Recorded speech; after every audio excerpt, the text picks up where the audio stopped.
Hello, I'm Isaac Hayes III, founder and CEO of Fanbase. Listen to what I'm about to tell you. The window to invest in Fanbase is closing. We've raised over $10.6 million of our $17 million goal. That means there's room for less than 6,370 people to invest in Fanbase for the average amount. The minimum to invest in Fanbase right now is $399. That makes you an owner in Fanbase today. Go to startengine.com/fanbase to invest. Why? Because current social apps have taken advantage of users for far too long, with content suppression, shadow banning, harmful racist content, and no real tools for monetization and equity. Fanbase has over 1.4 million users and counting, allowing anyone to reach all their following and monetize their content from day one. Social media is the new TV, and whoever owns the apps that distribute that content have the opportunity to own potential billion-dollar companies. While big platforms with uncertain futures are failing to serve their users, Fanbase is stepping up to fill the gap. Don't wait until it's too late. Invest now, invest for yourself and your future. Go to startengine.com/fanbase and own the next generation of social media.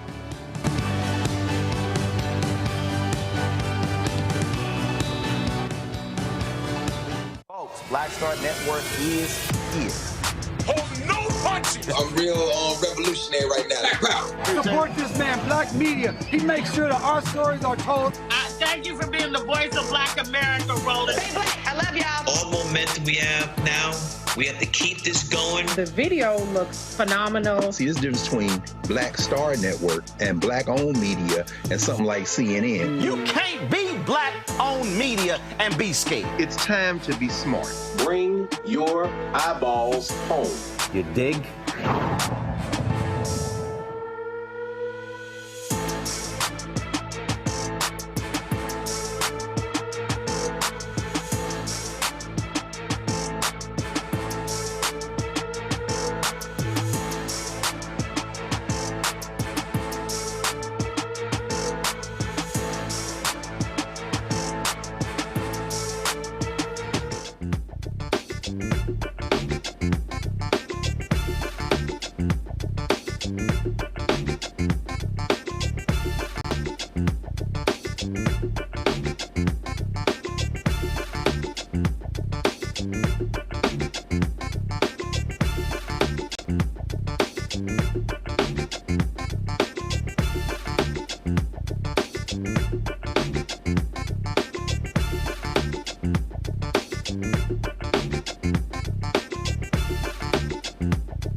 Folks, today is Friday, May 9th, 2025. Coming up on Roland Martin Unfiltered, streaming live on the Black Star Network. In a surprise move, a federal judge has postponed the sitting of a jury in the trial of Sean Diddy Combs. Legal analyst Candace Kelley was in the courtroom, and she'll tell us exactly what is going on in that particular case. A Black Texas mother whose son was killed by a Lubbock County Sheriff's deputy wants answers about his death. She'll be on the show to tell us exactly what happened. Also, I'll talk to a Missouri Democratic state representative who lit up the GOP over the capital gains bill and caring about poor people. Also, dumbass Donald Trump calls the Mattel toy company a country, saying he'll slap tariffs on them.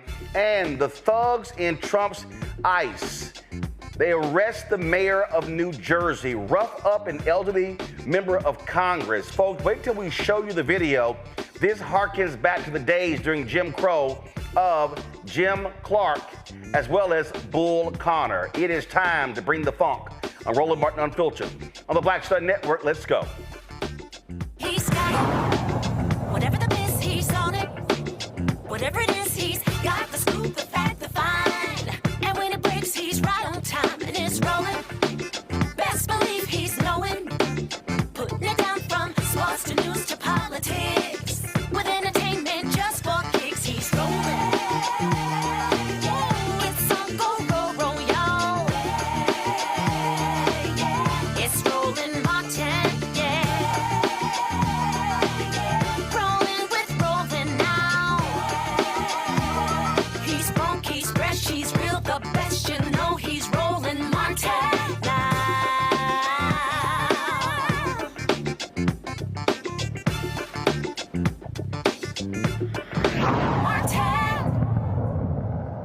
Folks, jury selection in the case of Sean Diddy Combs has been postponed after the federal judge granted a request from the defense team. The prosecution, they objected to that. This is the final step to narrow down the potential jurors from 45 down to the folks who were here at the jury, as well as the alternates.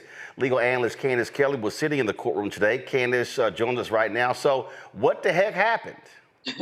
Well, here's what happened. You had 45 jurors that we had these hundreds of jurors finally whittled down to. And so today was supposed to be the day where the attorneys were supposed to ask the jurors, and they were going to seat those 12 jurors and 6 alternate jurors. What happened was that over the weekend, there was one juror who wrote the court and said, look, for my well-being, I really don't want to be a part of this.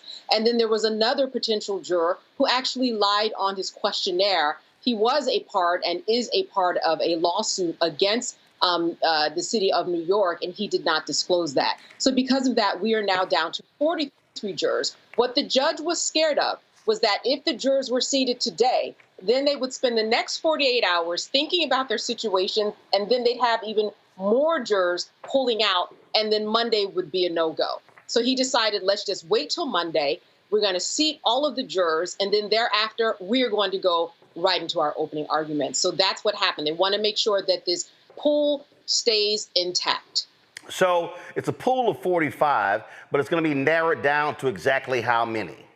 It's going to be 12 jurors and then 6 alternate jurors for a total of 18. And right now we're at 43 because of those 2 jurors who are no longer a part of this process.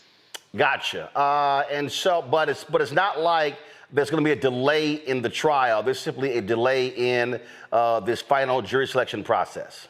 Exactly. And it really is a part of strategy in order to make sure that everybody stays intact. Because at that point, if today they decided, hey, all right, we've selected our 12 jurors and our 6 alternate, and then out of those 12 or those 6, you had more people pull out, well, then we're back at the beginning again. And he did not want that to happen. He knows how fraught this case is. He knows how worried people are about not only their livelihoods, but their potential safety, what people think of the case. People are crazy out there. Will they say or do anything to jurors? There's a lot to think about. And if you're allowed 48 hours this weekend to think about that, you might potentially pull out for all of the media coverage and everything in and around this case. So that's where we are now. But, one of the key things today was another argument that was made, and that had to do with Cassie and coercive force. And this was very important because we got a chance to see the strategy of the defense. here's what we learned. We learned that the defense is going to say that Cassie herself, not only was she in an abusive domestic violent relationship, but she herself was violent. And therefore, for her to be coerced into a certain situation that they are saying Diddy did, she couldn't have been coerced because she's a fighter herself. She's abusive herself. And because that's the way they interacted, the defense is saying, Sean thought that just carried over into other parts of their lives. So you have to have this prerequisite of the coercion in order to get to the sex trafficking, which is why this coercion part is very important. Was she coerced or not? Is she this violent fighter that they seem to be going in? Well, that will be in the direction that's going to be up to the jury to decide. But there definitely is a part of their plan to say she herself was an abusive partner. What about this missing key witness? Yeah, the missing key witness is important because as we go into opening arguments, we know that the prosecution and the defense, they lay out their roadmap as to what witnesses are going to hear, what their arguments are going to be, what evidence is going to prove their case. So we have this one witness, this victim that has gone missing in a sense. And they've been trying, the defense, the prosecution team has been trying to reach her attorney, and they say that there are personal issues going on, and therefore she may not be able to be a part of this case. And this is important, and I think important for the prosecution. This is a win for them that at least they know beforehand she's not going to be there. Because the one thing you don't want to do, Roland, is promise the jurors that they're going to hear from a witness, then all of a sudden that witness doesn't appear. It's kind of suspect, and there certainly will be talk about that in a deliberation room. So I'm sure that they're glad to get that out of the way. And listen, the door is open. Anything could happen over the weekend. That's what's really important about this case. It is so huge being compared to the OJ trial. It is something with so many eyes on it, tens of millions of dollars being spent, 8 weeks of time, over 100 witnesses. Listen, this was narrowed down from 600-700 people in terms of a pool of jurors down to the 43 that we are at now. This is a huge deal, and I would say that door is open for even more things to potentially change before we hear from opening arguments on Monday. All right, then. So it's a lot going on there, and this is expected to last some 2 months. And again, the prosecution, what they actually have to prove is that these parties crossed the line from being sex, drug-fueled sex parties to coercion. And then really what the defense is going to be saying is, look, this was consensual. These are two consenting adults. Roland, a lot of people speak about this case in terms of this being compared to the R. Kelly case. The difference between this and R. Kelly is that there were no children involved in this particular case, which is why the defense is going with these are consenting adults that are part of this. A lot of people have also been asking, well, if this is a RICO case and you have different people, getting together and you're part of this criminal enterprise, where are the other people? Well, we're going to find out, I'm sure, that the other people made deals. Now, is this good for the prosecution? No, because if they made deals, they possibly could have lied in order to get those deals. But this is why we are seeing Sean Combs singularly in this courtroom, because other people have made deals, but we will certainly hear from those other people on the witness stand tell their story. Oh, indeed, indeed. All right, Candace, appreciate that breakdown. We're going to take a break. We come back. More to talk about, including Donald Trump wanting to shut the borders down, but he has no problem bringing in some 50,000 white South Afrikaners. That's right, the folks who were believing apartheid into America. That's actually happening. So he gets his desire to bring in white people into the United States. We'll tell you all about it. You're watching Roland Martin Unfiltered right here on the Black Star Network. Next on the Black Table with me, Greg Carr. The Tuskegee Institute, now university, forever linked to the infamous and despicable syphilis experiments done on the poor rural farmers in Alabama and the Tuskegee Airmen, the famous heroes of World War II. But its history is about so much more. In his new book, The Tuskegee Student Uprising, author Brian Jones reveals a largely untold history, rich in radical activism and reform. Suddenly the students are meeting these folks whose lifestyle is very different from theirs, very rural, but they're seeing them lose family members. People in their family disappear. How Tuskegee became an epicenter for Black power. An amazing history lesson on the Black Table, right here on the Black Star Network.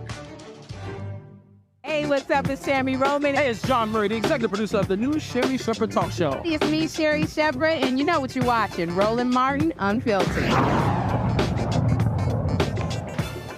All right, folks, welcome back to the show. All the folks you're watching on YouTube, be sure to hit that like button.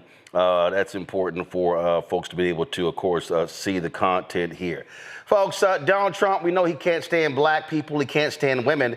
So is it a shock that last night he fires the highly, eminently qualified librarian over the Library of Congress? Carla Hayden became the country's top librarian in 2016 and had about a year and a half left on her 10-year term. Democrats were quick to criticize the action. In fact, they sent her an email from an aide of Donald Trump. That's crazy. House Democratic leader Hakeem Jeffries said in this statement, Dr. Carla Hayden is an accomplished, principled, and distinguished librarian of Congress. Her historic tenure has taken the institution to new heights, and I'm thankful for her incredible service. Donald Trump's unjust decision to fire Dr. Hayden in an email sent by a random political hack is a disgrace and the latest in his ongoing effort to ban books, whitewash American history, and turn back the clock. The Library of Congress is the people's library. There will be accountability for this unprecedented assault on the American way of life sooner rather than later. Now, folks, on Tuesday, Hayden testified before the Senate Appropriations Committee about the library's fiscal budget for 2026. Here's some of her testimony. This is an opportunity to provide testimony in support of the library's fiscal 2026 budget request. The mission of the library is to engage, inspire, and inform the Congress and the American people with a universal and enduring source of knowledge and creativity. Above all, the library exists to serve. Service to Congress remains the foundation for the library's mission every day with analysis, policy consultations, briefings, programs, and constituent engagement. I'd like to express my sincere gratitude for the ongoing and extraordinary support that this committee and Congress gives to the library.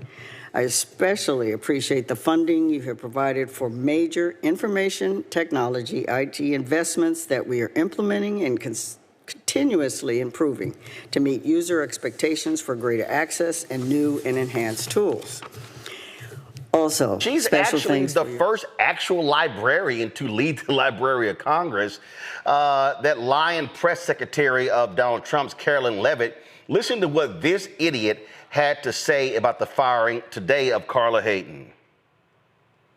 The president fired the Librarian of Congress. Why did he choose to do that? We felt she did not fit the needs of the American people. There were quite concerning things that she had done at the Library of Congress in the pursuit of DEI and putting inappropriate books in the library for children, and we don't believe that she was serving the interests of the American taxpayer well, so she has been removed from her position, and the president is well within his rights to do that. So what they really mean is books from black authors. That's really what this is all about. So it's no shock you have these idiots with their racist and disgusting takes on this. Again, we're talking about the first African-American, the first woman, and the actually real librarian to hold the office. We're going to bring in Michael Imhotep, host African History Network show out of Detroit, joining our panel as well. And Michael, listen, they don't want black folks. They don't want women. And they damn sure can't stand black women. That's what this is all about.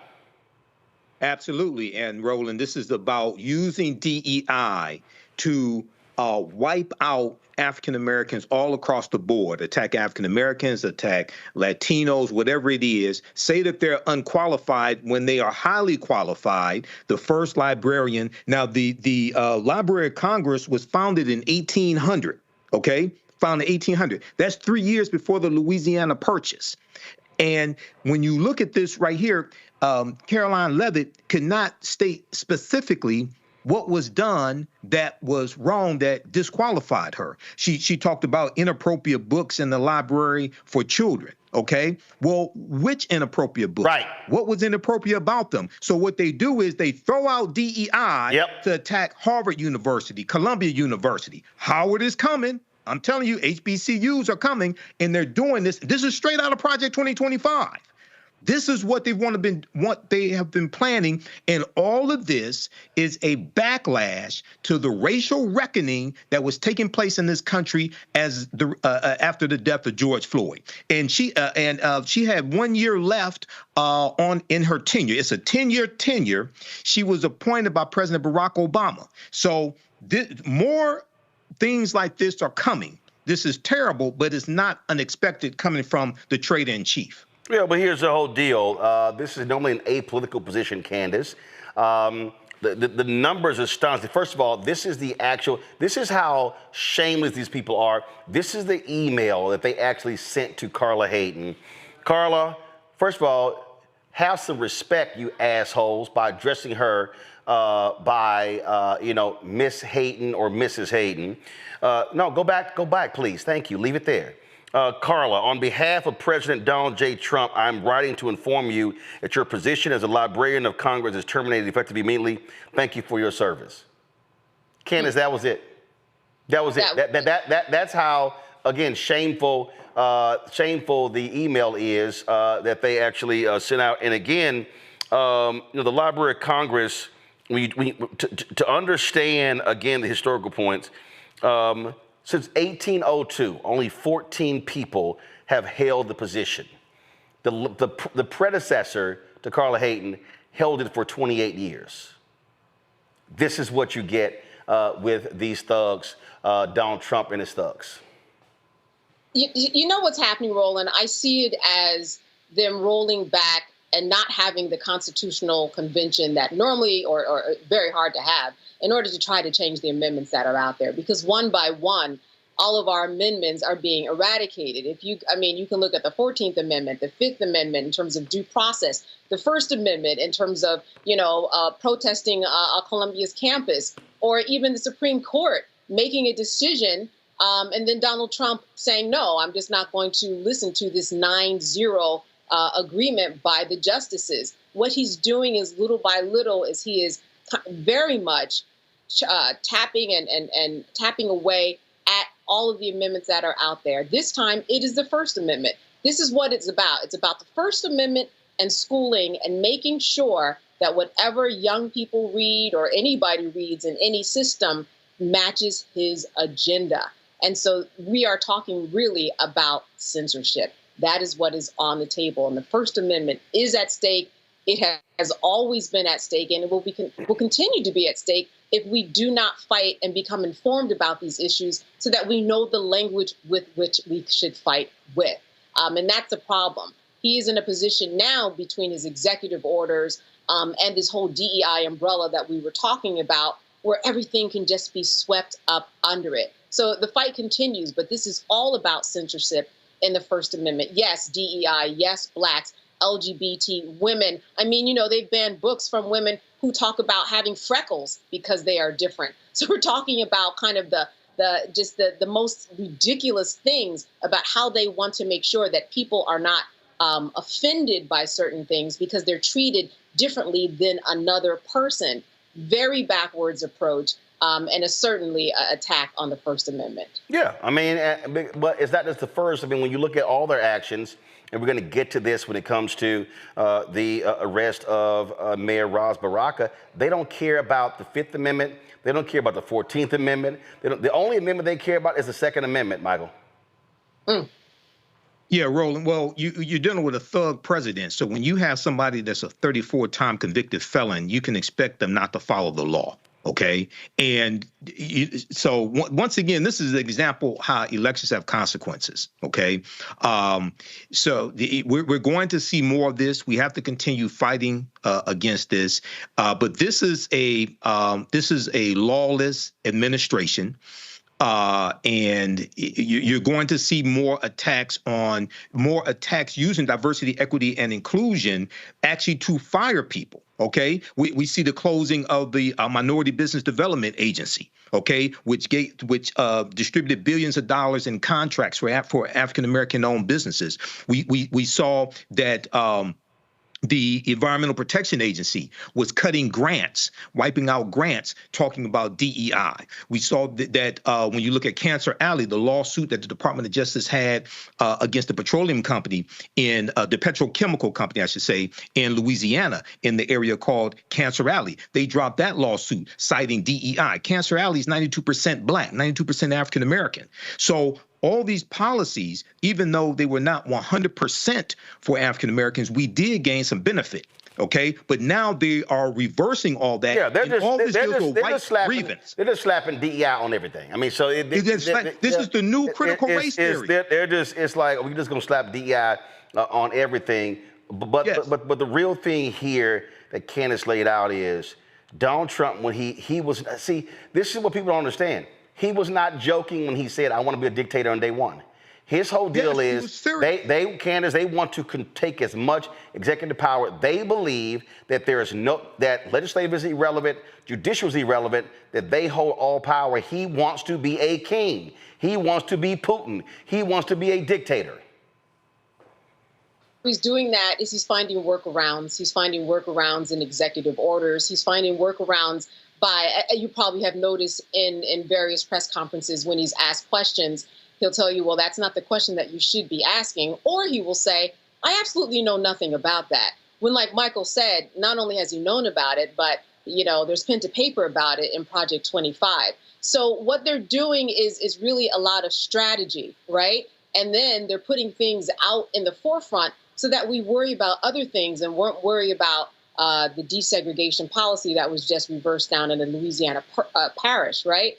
We know about that, but it's not headlining news. We're talking about things like the UK and tariffs, which certainly are important, but meanwhile, simmering right below everything, right? I mean, like they say in the South, if it was snake, it would have bit us. It's right there if we look. There's a lot of snake biting that's about to go on because he's doing things right in our faces, but we're not paying attention. And by the we, I mean people who need to be better versed on the laws, to understand what it means to go to the polls and vote. 90 million people sat down and didn't do anything this time around. And just being informed enough so that you can fight for your rights.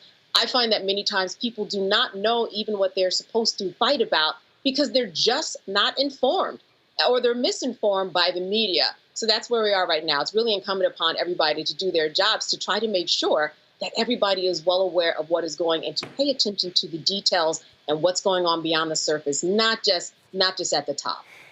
Well, yeah, but the problem is when you have media who believes this stuff is just cute and they don't want to call it what it is and are unwilling to actually check him on this. All right, folks, going to go to break.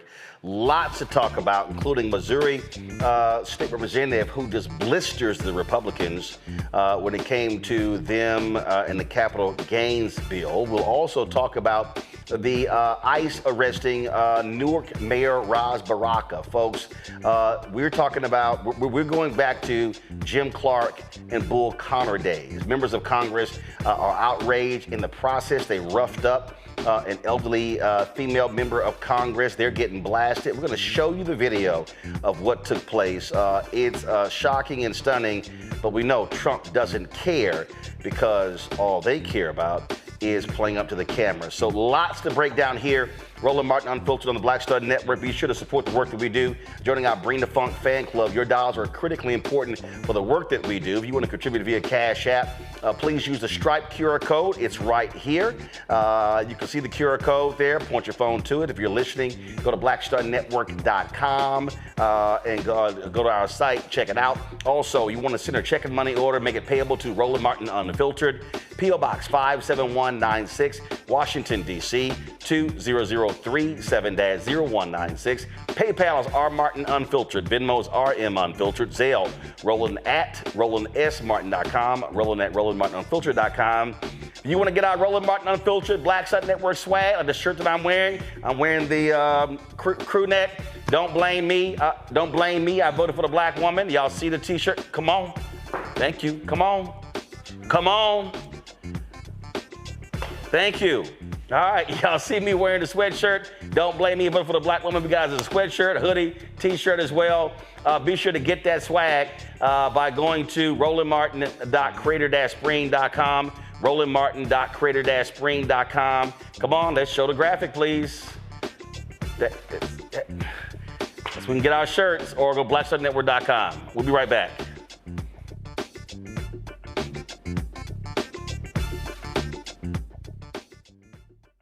Now streaming on the Black Star Network. In France, me and Tony, and accidentally went to the Louvre, right? But I had never been, and I saw a side door. And we got off the little bus. I said, come on, Tony, let's go to the Louvre. I mean, I'm just like, let's go to the Louvre, right? We're here. This black girl is at the door with this white guy, black African girl. And she says, oh my gosh, Vanessa Bell Calloway. And I'm like this, you know me? And come to find out we were at the wrong door. But she said, I'm gonna let you just go in here. But I was in Paris, France. And that shocked me. She knew my name, she knew me. My movie. You know, so it's like, you just gotta, they say, build and they will come. Put it out there, people will find it, they will come.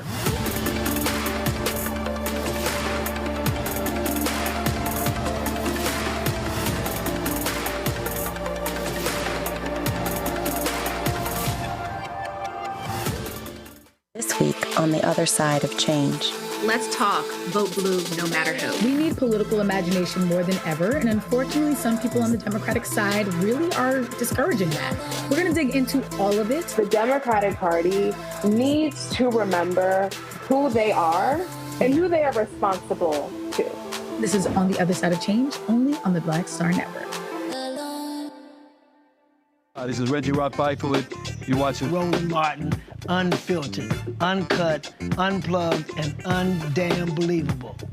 You hear me?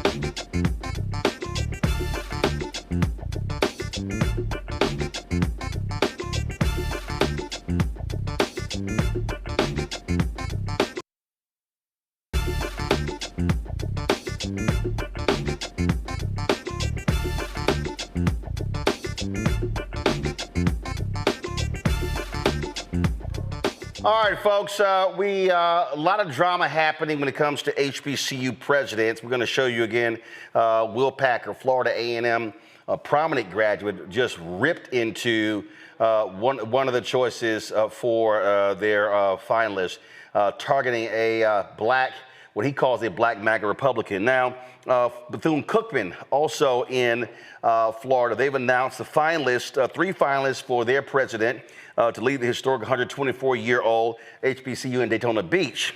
A 15-member search committee of board members, faculty, students, alumni, community leaders have narrowed the field to the candidates. They will each visit the campus for interviews and community conversations. The finalists are Dr. Albert Mosley, the president of Morningside University in Iowa, a first-generation college graduate. He holds degrees from Duke and Yale, is known for innovation, expanding access. Dr. Tundra Nika Coleman Farrell, Vice President of Academic Affairs at Palm Beach State College. She leads the 5-campus system with more than 40,000 students. She's an alum of Florida Atlantic University, known for student success and equity leadership, and also Dr. Sharonda Gibbs, the Dean of Business and Economics at Morehouse College. She has degrees from Grambling State, Jackson State, and is respected for her work in entrepreneurship and faculty development. So that's what's happening at Bethune-Cookman. We told you earlier the week the president of Jackson State abruptly resigned. They still have not given any reason why he has resigned. And the presidential search at Florida A&M is not going well. And Rattler Nation, and I've gotten emails from folks about what's going on at Florida A&M, and they say that one candidate absolutely should not be considered. They have been targeting Marva Johnson, a telecom executive. She's a lobbyist for Comcast with extensive ties to Governor Ron DeSantis. Also was one of the electors for Donald Trump. and they've been hitting her hard, saying not only has she never run a university, they say she's never worked at a university, but she is one of the finalists from for the president's office. Now, starting Monday, the finalists will begin interviews, visiting the campus, meeting with faculty, students, and staff. And also the interviews will be live streamed. We'll be carrying those interviews right here on the Black Star Network. Now, as I said, Florida A&M alum Will Packard, Hollywood producer who's given lots of money. The amphitheater on campus is named after him. He dropped this video last night and has continued to put pressure, calling on Florida A&M Rattlers to stand up. And again, he is specifically targeting Marva Johnson, saying she is grossly unqualified to even be a finalist to be the president of Florida A&M. This is what he dropped on social media. This is an urgent message for alumni and students of Florida A&M University, and a warning for all those who love and support HBCUs. HBCUs are under attack. MAGA is trying to take over leadership at several of our beloved institutions. Right now, FAMU is in the bullseye. Hear me loud and clear. Right this very minute, a group of activist Republicans are trying to put in the highest position of power someone who is solidly and objectively unqualified for it. Her name is Marva Johnson. FAMU deserves better. Marva Johnson has been named a finalist for the FAMU presidency by Florida Republicans who sit on the presidential search committee. Let me tell you a little bit about Marva Johnson. She is a career lobbyist with no experience in higher education administration. Literally, the same amount of higher education admin experience as you or I. Zero. None. Now, this is not just about her being a staunch Republican. Everyone has a right to their own political affiliations. But what we cannot allow is a hostile takeover by some